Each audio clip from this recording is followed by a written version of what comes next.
My dear students, आता आपला differentiation derivative हा पार्ट संपलेला आहे. त्यामध्ये एक last part nth order derivative मी तुमच्यासाठी पुन्हा घेईन समोरासमोर असताना, कारण ते क्लिअरन्स असला पाहिजे त्या गोष्टीकरता. त्यासाठी आपण nth जो काही nth डेरिव्हेटिव्ह आहे, nth ऑर्डर डेरिव्हेटिव्ह आपण त्यावेळी घेऊ. पण सध्या आपण आता बघणार आहोत तो म्हणजे ॲप्लिकेशन पार्ट, म्हणजे ॲप्लिकेशन ऑफ डेरिव्हेटिव्ह्ज. आता हा जो ॲप्लिकेशन ऑफ डेरिव्हेटिव्ह्ज आहे, ॲप्लिकेशन ऑफ डेरिव्हेटिव्ह्ज, आता ह्या ॲप्लिकेशन ऑफ डेरिव्हेटिव्ह्ज मध्ये जे जे डेरिव्हेटिव्ह मध्ये तुम्ही शिकला ते तुम्हाला काय करायचं आहे, अप्लाय करायचं. आता हे अप्लाय करत असताना तुम्हाला मग वेगवेगळ्या गोष्टी माहीत असल्या पाहिजेत डेरिव्हेटिव्ह्ज मधल्या. त्यासाठी तुम्हाला पुन्हा बेसिक पासूनचं सगळं माहीत असायला, जे की आता झालेलं आहे. आपलं कंपोजिट फंक्शन आहे, त्याच्यानंतर लॉगॅरिथमिक डिफरन्शिएशन आहे, तुमचा इनव्हर्स आहे, त्याच्यानंतर तुमचा सबस्टिट्यूशन मेथड्स वेगवेगळ्या आहेत त्या माहिती असल्या पाहिजे, बरोबर. त्याचबरोबर पॅरामेट्रिक इक्वेशन्स आहेत आणि सेकंड ऑर्डर डेरिव्हेटिव्ह्ज आहेत. तर मग या चॅप्टरमध्ये आपल्याला नेमकं काय काय शिकायचं आहे बघा. एकूण 6 गोष्टी आपण बघणार आहोत. पहिली गोष्ट आहे ती मध्ये application of derivative is useful for finding out the equation of tangent किंवा टँजेंट अँड नॉर्मल. काय करायचं आहे, tangent and normal, applications of derivatives to tangents and normals. Derivative as a rate measure. Second जो आहे तो derivative as a rate measure. प्रत्येकाचं थोडं थोडंफार मी एक्सप्लेनेशन देईन सगळ्यांनाच.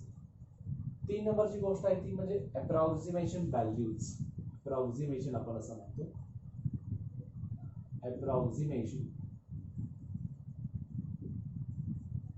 चौथी गोष्ट आहे ती म्हणजे Rolle's theorem and Lagrange's mean value theorem. Rolle's theorem and LMVT, Lagrange's mean value theorem. त्याला LMVT असं म्हणतो आपण. Increasing and decreasing functions, increasing and decreasing functions. आणि लास्ट येतो तो 6 maxima and minima. Maxima and minima.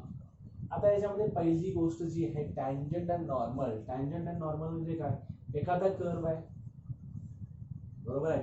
कर्वला एक point आहे, त्या पॉइंटला एक टँजंट काढला जातो, बरोबर आहे का. मग या कर्वला त्या दिलेल्या पॉइंटला जो हा Px1 y1 असा हा पॉइंट आहे असं कन्सिडर करू.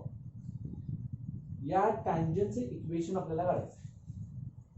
या टँजंटचे इक्वेशन काढत असताना आपल्याला डेरिव्हेटिव्हचा फार उपयोग होतो. It's very much important for to find out the equation of tangent. तर ऑलरेडी तुम्हाला लाईनच्या इक्वेशनचं टँजंटचं इक्वेशन माहिती आहे, y minus y1 is equal to m into x minus x1. मग इथं काय संबंध आहे याचा असं वाटायला लागेल आपल्याला. पण इथं हा जो स्लोप आहे, हा slope is nothing but first order derivative of that function. Function कोण, हा जो कर्व आहे, हा कर्वचा त्या याच्यासाठीचा इथल्या ह्या पॉइंटचा स्लोप ऍट x1 y1, त्याचा स्लोप जो आहे तो स्लोप म्हणजेच कोण आहे, first order derivative of that given curve. दिलेल्या कर्वचा स्लोप म्हणजे त्याचा काय आहे, दिलेल्या कर्वचा डेरिव्हेटिव्ह, फर्स्ट ऑर्डर डेरिव्हेटिव्ह म्हणजे त्याचा तो स्लोप आहे. आणि हे फर्स्ट ऑर्डर डेरिव्हेटिव्ह एकदा का तुम्हाला समजलं, माहित झालं की तुम्ही मग you can find out the equation of tangent. मग नॉर्मलचं इक्वेशन काय, तर हा 1/dy/dx असणार. Normal y, because normal is nothing but perpendicular to that given tangent. ज्या टँजंटला परपेंडिक्युलर काढलाय तो नॉर्मल असणार. ही टँजंट आहे आणि ही नॉर्मल आहे. नॉर्मल आणि टँजंट हे एकमेकाला काय करतात, परपेंडिक्युलर.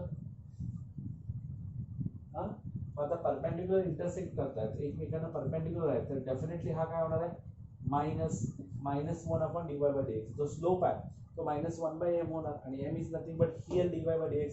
म्हणजे इथं m is equal to tan theta जो आहे तो म्हणजेच first order derivative of that given curve.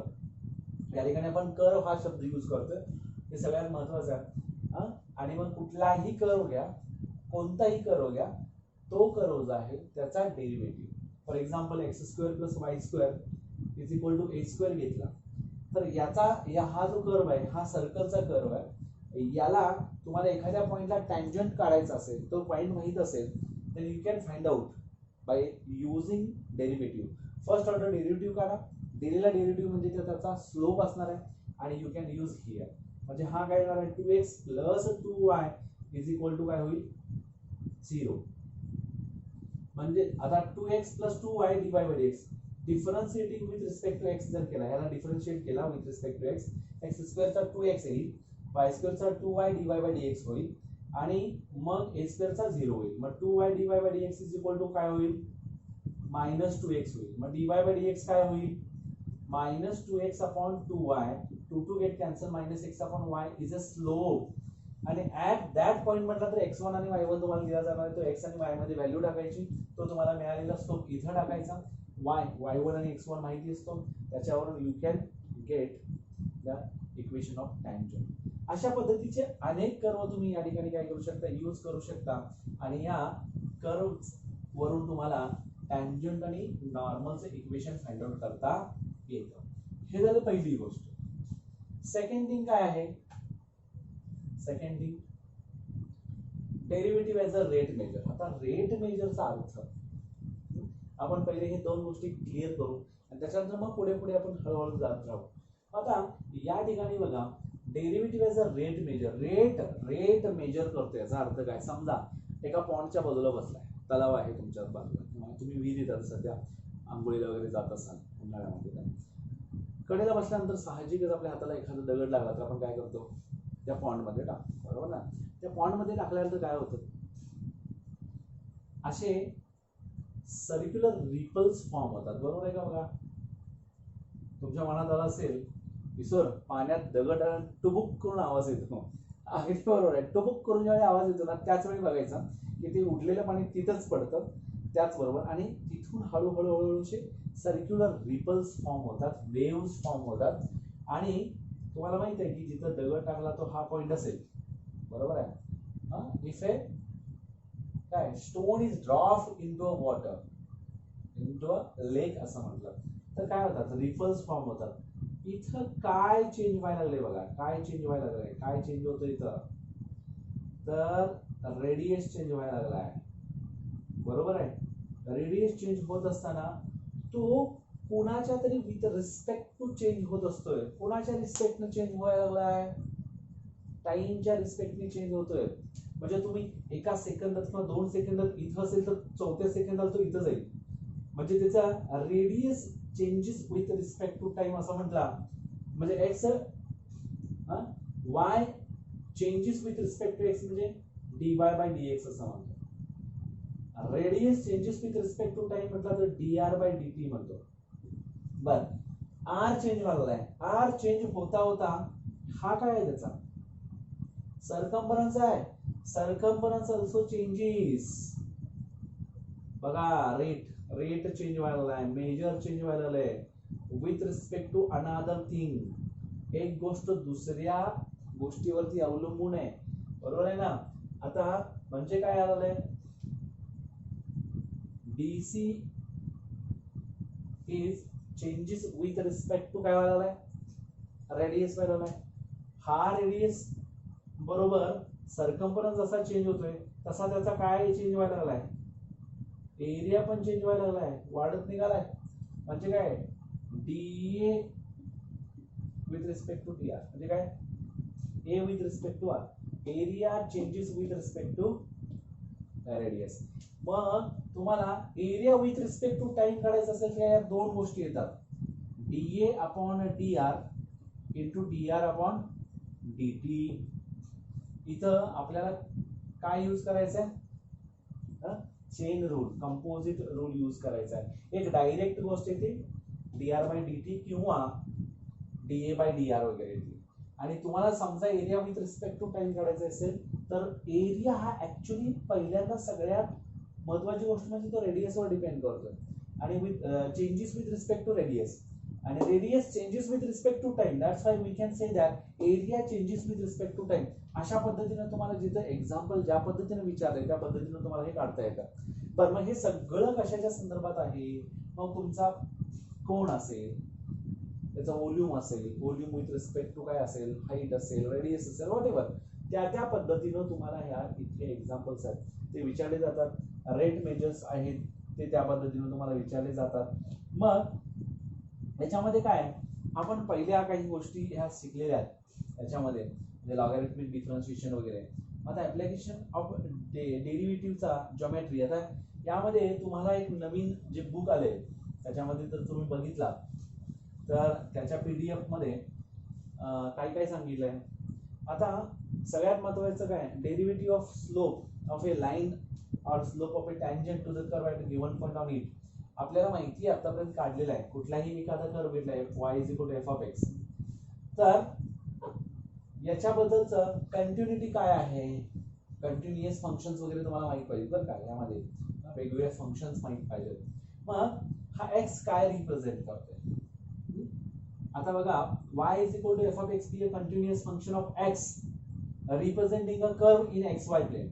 आता हा कुठला तरी एक कर्व आहे जो काय रिप्रेझेंट करतोय, xy प्लेन मधला एक कर्व रिप्रेझेंट करतोय. And Px1 y1 be any point on the curve. समजा त्या मगाशीच आपण थोडंसं बघितलं होतं ना, तो एक कर्व काढला त्याच्यावरती Px1 y1 be any point on the curve असं म्हटला. मग dy/dx बघा त्याचा डेरिव्हेटिव्ह काढलाय at what x1 y1 is equal to आपण काय लिहू शकतो, f' of x at x1 y1 लिहू शकतो की नाही. म्हणजे dy/dx is nothing but f' of x किंवा y1 वगैरे असं आपण शिकलेलं आहे, बरोबर आहे. आता what it represents, dy/dx f' of x represents at that x1 y1 slope. याला आपण काय म्हणतो, स्लोप म्हणतो, जे मी आता सांगितलं तुम्हाला, बरोबर आहे. Also called as this is nothing but a gradient. आणि आठवतंय का बघा, मी तुम्हाला लिमिट्स डेरिव्हेटिव्ह शिकवत असताना 11th मध्ये तो चॅप्टर सुरू झाल्यानंतर तुम्हाला सांगितलं होतं की dy/dx first order derivative is nothing but slope of the given curve. त्याचा डेरिव्हेटिव्ह काढला तर तो स्लोप असतो पहिला ऑर्डर. आणि सगळ्यात महत्त्वाचं त्याला आपण ग्रेडियंट असं देखील म्हणतो, बरोबर आहे, ॲट दॅट गिवन पॉइंट. आणि मग टँजंट टू कर्व काढायचा आहे. मग तुम्हाला काय लागतो, हा स्लोप लागतो, म्हणजे फर्स्ट ऑर्डर डेरिव्हेटिव्ह लागतं. नॉर्मल काढायचा आहे which is perpendicular to that tangent. We can also find out by using this dy/dx of first order derivative. आता normal at p will be the negative of reciprocal of the given tangent. म्हणजे आता समजा m is equal to हा dy/dx असेल तर m' काय असेल तुमचा -1/dy/dx असणार, करेक्ट. म्हणजे अशा पद्धतीनं टँजंट आणि नॉर्मलचे इक्वेशन काढताना तुम्हाला m आणि m' यूज करू शकता. त्याच्यानंतर सगळ्यात महत्वाची गोष्ट येते ती काय, तर समजा फॉर्म्युला तुम्हाला आता मी सांगितलं होता, y -y1 is equal to dy/dx into x minus x1. This is the equation for tangent. आणि नॉर्मलचं इक्वेशन काय, y -y1. बघा टँजंटचं equation of tangent is nothing but y -y1 is equal to f' of x म्हणा, dy/dx म्हणा, into x minus x1 at given x1 and y1 point. आणि नॉर्मलचं equation of normal is nothing but y -y1 is equal to -1 dy/dx into x minus x1. आता या दोघांवरती तुम्हाला त्या PDF तुम्हाला जी कसलं आपलं बुक जे दिलेलं आहे टेक्स्ट बुकचं PDF तुम्हाला पाठवलं आहे, त्याच्यावरती जे एक्झाम्पल आहेत त्याच्यावरचे एक्झाम्पल्स आता बघूयात. आणि मग रेट मेजर त्याच्यानंतर आपण बघूयात. यातले 1-2-3 एक्झाम्पल्स आपण आता सॉल्व्ह करू आणि मग लक्षात येईल तुम्हाला की कशा पद्धतीने काढायचं आहे. आणि बाकी मग सेकंड, थर्ड, फोर्थ हे आपण हळूहळू बघत जाऊ. लक्षात आलं. तर इथं सगळ्यात महत्त्वाची गोष्ट म्हणजे first order derivative is nothing but the slope or the gradient of that given curve, and we can find out the equation of tangent and normal at that given point by using these two equations. Clear? म्हणजे application of derivative कुठे येतं, तो finding out the equation of tangent and normal at that given point. ठीक आहे. तर माझ्यासमोर आहे PDF, त्यानुसार आपण एखादे एक्झाम्पल्स घेत राहू, दिलेले एक्झाम्पल्स बघू आणि त्याच्यावरून आपल्याला एक्झाम्पल्स फाइंड आउट करता येईल. मग तुम्हाला माहिती असेल ॲक्च्युली रेट चेंज म्हणजे मी तुम्हाला सांगेन रेट चेंज मेजरमध्ये कसं इन्स्टंटेनियस व्हेलॉसिटी किंवा इन्स्टंटेनियस रेट ऑफ चेंज कसा असतो, त्या पद्धतीनं तो कसा चेंज होतो. ठीक आहे. तर आपल्याला आता बघायचं आहे एक्सरसाइज त्याच्यामधला फर्स्ट म्हणजे 2.1 आणि 2.1 मधले एक्झाम्पल्स बघायचे आहेत. Find the equations of tangent and normals to the curve. Find the equation of tangents and normals to the curve at the point on it. पहिला पॉइंट आहे y is equal to x square plus 2 into e raise to x plus 2 at 0,4 दिलाय. तुम्हाला find out काय करायचं बाळांनो, equation of tangent and normal both you have to find out. First you have to find out the derivative of the given curve. Solution: the given curve is the given curve is given by मतलब the given curve is y is equal to x square plus 2 into e raised to x plus 2.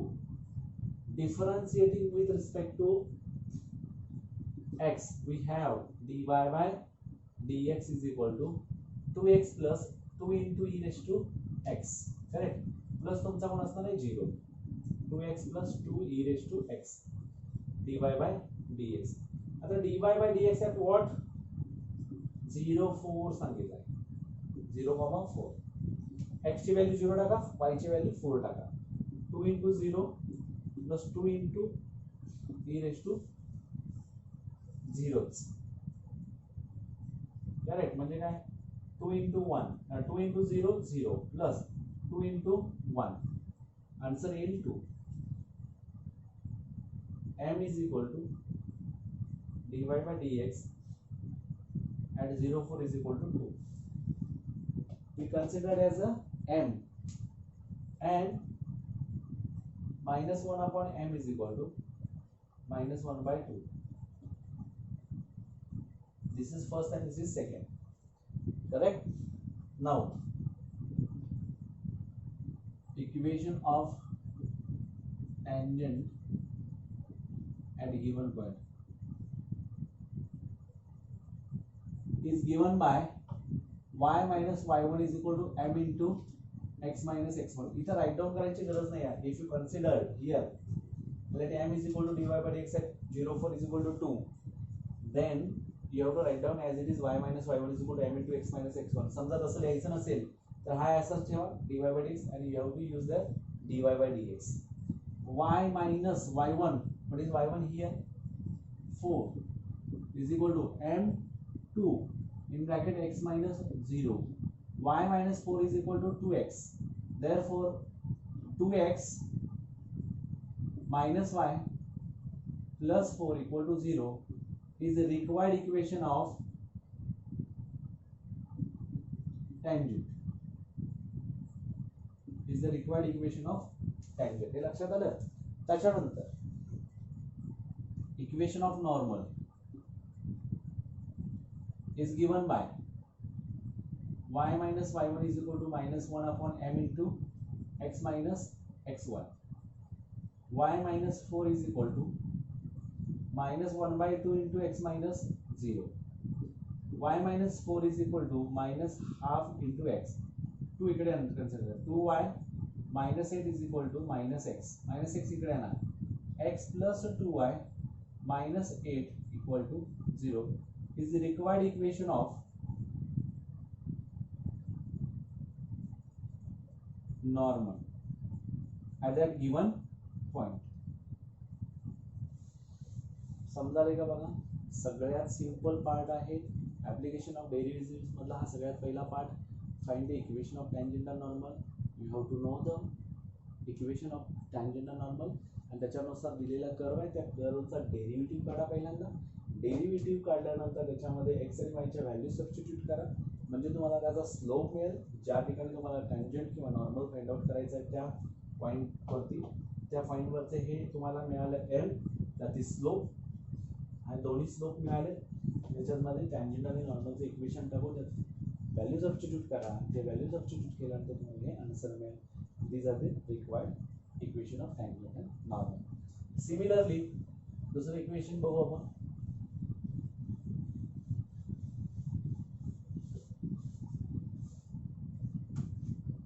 x cube plus y cube minus 9xy. x cube plus y cube minus 9xy equal to 0. Add 2 4.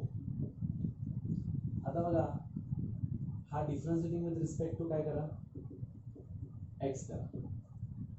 3x square plus 3y square dy by dx minus 9 in bracket first into derivative of second plus second into derivative of first, that is 1, equal to 0 as it is. 3x square plus 3y square dy by dx minus 9x dy by dx minus 9y equal to 0. आता बघा याच्यामध्ये सगळ्यात महत्त्वाचं हे dy by dx वाले एकत्र घ्या. 3x square minus 9y plus 3y square minus 9x dy by dx is equal to 0. Therefore काय होईल, dy by dx is equal to minus 3x square minus 9y upon 3y square minus 9x. 3 common करा, minus 3 in bracket x square minus 3y upon 3y square minus 3x. 3 cancel. आता dy by dx at what, 2 4. x ची value 2 टाका, y ची value 4 टाका.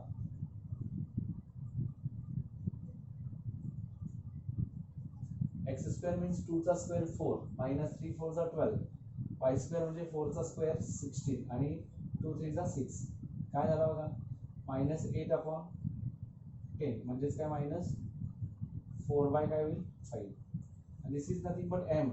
Late म्हणायचा, m is equal to dy by dx is equal to minus 4 by 5. आणि मग त्याच्यानंतर तुम्हाला लक्षात येईल की नॉर्मलला लागणारा जो स्लोप आहे तो स्लोप काय असणार आहे. तर नॉर्मलला लागणारा स्लोप जो आहे तो m dash is equal to minus minus getting plus 5 by 4.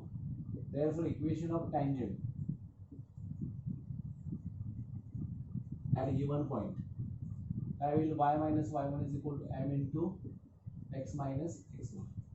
y minus y1 किती आहे 4 is equal to m 5 by minus 4 by 5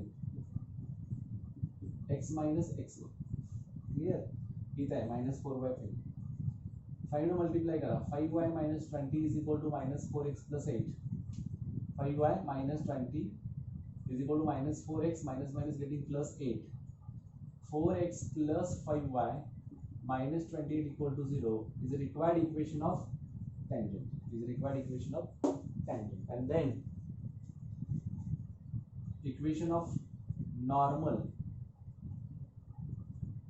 at a given point is nothing but y minus y1 is equal to m dash into x minus x1. y minus 4 is equal to m dash 5 by 4 is given, x minus x1. 4 ने multiply, 4y minus 16 is equal to 5x minus 10. 5x minus 4y plus 6 equal to 0. y minus 16 here, plus 16 minus 6 minus 10, that is 6. 5x minus 4y plus 6 is the equation of normal असणार आहे. आणि या पद्धतीने मग पुढे जायचं तुम्ही. तुम्हाला असेच एक्झाम्पल्स दिलेत पुढे आणि these are the required equation of tangent and normal at given point. तुम्हाला हे सोपं आहे, या पद्धतीने तुम्ही करू शकता. tangent and normal चे इक्वेशन फाइंड आउट करू शकता. ठीक आहे. आता एक वेगळा क्वेश्चन घेतो मी, त्या पद्धतीने आपण करूया. 2xy plus pi sin y is equal to 2 pi at 1 pi by 2. At 1 pi by 2. आता इथं differentiating with respect to x म्हणा, 2 into first into derivative of second plus second into derivative of first, as it is, plus pi into sin y is the derivative cos y into dy by dx is equal to 2 pi is a constant now that is equal to 0. आता होईल हा 2x dy by dx plus 2y plus pi of cos y dy by dx is equal to 0. आता dy by dx वाले एकत्र घ्या, 2x plus pi cos of y dy by dx is equal to 2y इकडे minus y. आता हा तिकडे टाका, dy by dx is equal to minus 2y upon 2x plus pi cos y. dy by dx आपल्याला कधी काढायचा आहे? at 1 आणि pi by 2. What will happen to this? Minus 2 pi by 2 minus 2 pi by 2 2 into 1 plus pi into cos of pi by 2. आता बघा minus 2 pi by 2 म्हणजेच काय, minus pi is equal to minus pi whole divided by 1. 2 plus cos pi by 2 0, 2 plus 0 minus pi by 2 is the m dash, and therefore m dash is equal to minus 2 by pi. म्हणजे उलटा केला ना, 1 upon pi by 2 म्हणजेच काय, minus 1 upon pi by 2 म्हणजेच plus 2 by pi. Clear? So y minus y1 is equal to m into x minus x1 is the equation of tangent. Equation of tangent. म्हणजे y minus y1 is nothing but pi by 2 is equal to minus pi by 2 into x minus x1 आहे 1. आता pi minus pi by 2 is equal to pi by 2 x plus pi by 2. आता हा इकडे आला, pi by 2 x plus y is equal to, हा तिकडे गेला, pi आला, 2 ने मल्टिप्लाय करा, pi x plus 2y is equal to 2 pi. pi x plus 2y is equal to 2 pi. हे तुमचं फायनल आन्सर आहे इक्वेशन ऑफ टँजंट्स. त्याच्यानंतर इक्वेशन ऑफ नॉर्मल जर बघायचं असेल, equation of normal, equation of normal तर असं होईल y minus pi by 2 is equal to m dash म्हणजे 2 by pi into x minus x1 म्हणजे 1 2y minus pi upon 2 येतो, 2y minus pi upon 2. आता हा 2y आणि 2 ने मल्टिप्लाय केला तर 2y नाही, पाय बाय 2 इकडे टाकल्यामुळे पाय झाला आणि हा पाय बाय 2 इकडे आला. बरोबर आहे आलं का? म्हणजे हा आतमध्ये मल्टिप्लाय केला आणि टाकला.